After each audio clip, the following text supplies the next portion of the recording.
এই কোরআন যখন রাসূল সাল্লাল্লাহু আলাইহি ওয়াসাল্লামের উপর নাজিল হতো, প্রচন্ড শীতের রাতে বিষ্ণু সাল্লাল্লাহু আলাইহি ওয়াসাল্লাম ঘামতেন। আম্মা জান আয়েশা বলেন, আমরা কম্বল মুড়ি দিয়েও থাকতে পারি না, এত শীত, কিন্তু বিশ্বনবী ঘেমে ঘর্মাক্ত হয়ে একাকার। ওটের উপর বসে থাকা অবস্থা যখন কোরআন নাজিল হতো, ওটগুলো মরুভূমির মধ্যে বসে পড়তো ডিরেক্টলি।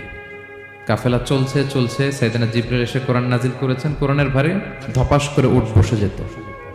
যায়েদ ইবনে সাবিত রাদিয়াল্লাহু তাআলা আনহু কাতিবুল ওয়াহী, রাসূল সাল্লাল্লাহু আলাইহি ওয়াসাল্লামের একজন সাহাবী।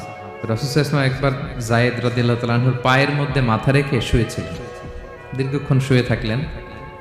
যায়েদ রাদিয়াল্লাহু তাআলা আনহু বলছেন, আমার কোনো কষ্টই হচ্ছে না। হঠাৎ করে কোরআন নাজিল হতে লাগলো। কি নাজিল হতে লাগলো? কোরআন। যায়েদ রাদিয়াল্লাহু তাআলা আনহু বলেন, দীর্ঘক্ষণ রাসূল সাল্লাল্লাহু আলাইহি ওয়াসাল্লাম আমার পায়ের উপর মাথা রেখে শুয়ে আছেন, কিন্তু আমি টেরই পাচ্ছি না। কিন্তু যখন কোরআন নাজিল হতে লাগলো, মনে